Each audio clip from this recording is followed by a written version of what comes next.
आज आपका सेवक मजबूरी में अपने आरोग्य लहर वॉल्यूम 10 के लिए आपके सामने उपस्थित हुआ है, क्योंकि सेवक को कुछ फैक्ट्स ऐसे पता लगे जिसका कि आपकी नॉलेज में लाना बहुत ज़रूरी हो गया था। कि सेवक को, जैसा कि मैं अपनी पिछली वीडियोज़ में आपको बताया था कि हमारे माननीय फिनांस मिनिस्टर और माननीय स्टेट फिनांस मिनिस्टर, इन दोनों ने अनाउंस किया था अपनी प्रेस कॉन्फ्रेंस में कि हमने रेहड़ी पटरी वालों को 10,000 रुपया लोन दिला रहे हैं। लेकिन सच्चाई जो है, जो मैंने आपसे केस डिस्कस किया था कि एक राजेंद्र सिंह जी दीनदयाल के सामने जो स्टॉल लगाते हैं, उनको टेलीफोन आया कि आपका लोन 3,000 का सेंक्शन हुआ है। अब आप अंदाज़ा लगा लो कि जो रेहड़ी वाले मतलब 2.5 महीने जो खाली घर बैठे रहे, उन्होंने अपना सामान कितना खा लिया होगा, कितना उधार लिया होगा, और आज भी उनके काम नहीं चल रहे। और गवर्नमेंट ने 10,000 रुपये लोन देने की बात की थी, और वो भी स्टेट बैंक ने उनको कहा, जहाँ से उन्होंने मुद्रा लोन पहले लिया हुआ था और किस्तें भी प्रॉपरली रेगुलरली दे रहे थे, 1 साल की किस्तें और रह गई हैं सिर्फ, तो उन्होंने मोटराइजेशन के लिए लेटर जरूर साइन करके दिया था, वो भी सेवक की प्रेजेंस में। और वो भी क्या हुआ कि गवर्नमेंट ने 6 महीने का मोटराइजेशन अलाउ किया है, 6 महीने तक किस्तें नहीं लेगी, लेकिन उनकी आज चौथे महीने की किस्त कट गई है। और दूसरा, अब 10,000 में से उनको कहा गया कि 3,000 की आपको लोन दिया जाएगा। सेवक ने उस आदरणीय मुहतरमा जो ऑफिसर, कंसर्न ऑफिसर थी, उन पूनम डागर थी आई थिंक, उनसे भी बात की सेवक ने भी, तो उन्होंने कहा जी उनका 3,000 का लोन सेंक्शन हुआ। सेवक के टेलीफोन करने के बाद राजेंद्र सिंह जी को उनका टेलीफोन आता है कि आप 250 रुपये का एफिडेविट लेकर आ जाओ और आपका 3,000 का लोन सेंक्शन हुआ है। अब आप हिसाब लगाओ, हरिनगर से ये वहाँ पे जाएंगे, ऑटो करेंगे 50 रुपये का आने का, 50 रुपये का जाने का, 100 रुपये ये 250 का स्टाम्प लेंगे, 40-50 रुपये वो भी फालतू लेगा। मतलब ये 500 रुपये पहले खर्चें 3,000 लोन के लिए। अब ये कितने परसेंट बना, ये आप हिसाब लगाओ कि ये कम से कम 17-18% बन जाता है 3,000 का। ये 17-18% तो आज ही खर्च करेंगे तो 3,000 इनके अकाउंट में आएंगे, यानी कि 500-600 रुपया खर्चने के बाद 3,000 इनके अकाउंट में आएगा। ये राजेंद्र सिंह जी हैं, ये आप इनको देख लो। नमस्कार।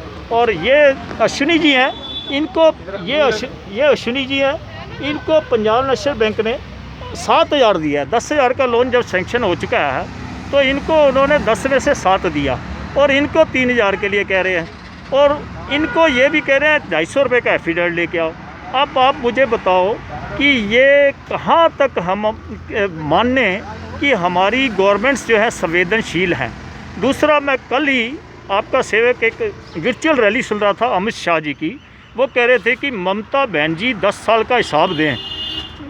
सेवक तो ये कहना चाहेगा कि भाई साहब, आप पहले तो पेंडेमिक डे जो आजकल पब्लिक इतना फेस कर रही है, आप उन्हीं का हिसाब दे दो कि आप उनको क्या फैसिलिटी दे रहे हो।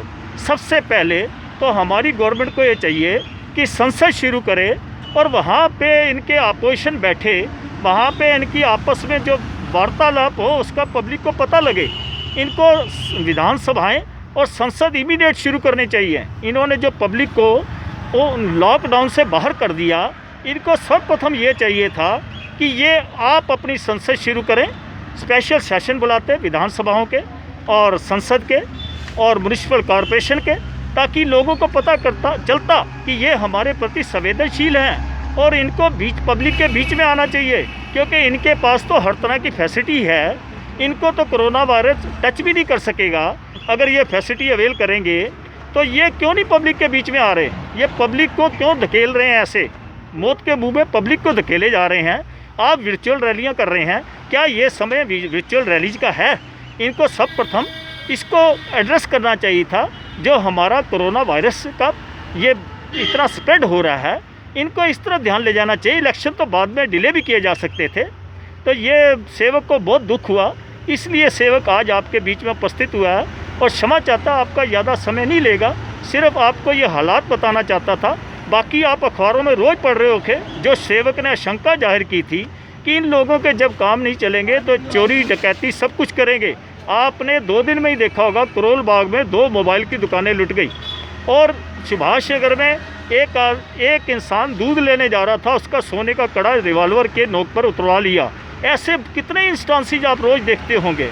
तो सेवक को बहुत खेद है कि हमारे पॉलिटिशियन जो है संवेदनशील नहीं है, इनको संवेदनशील होना पड़ेगा। आप आगे जब भी वोट करें इन चीज़ों को ध्यान में रखते हुए करें कि कैंडिडेट पढ़ा लिखा होना चाहिए, वो आपके एरिया का होना चाहिए, स्वच्छ छवि का होना चाहिए। आप पार्टी को बिल्कुल बिलीव मत करो, जो कैंडिडेट स्वच्छ छवि का हो उसी को वोट देना। आपका बहुत बहुत धन्यवाद। जय भारत, जय हिंद।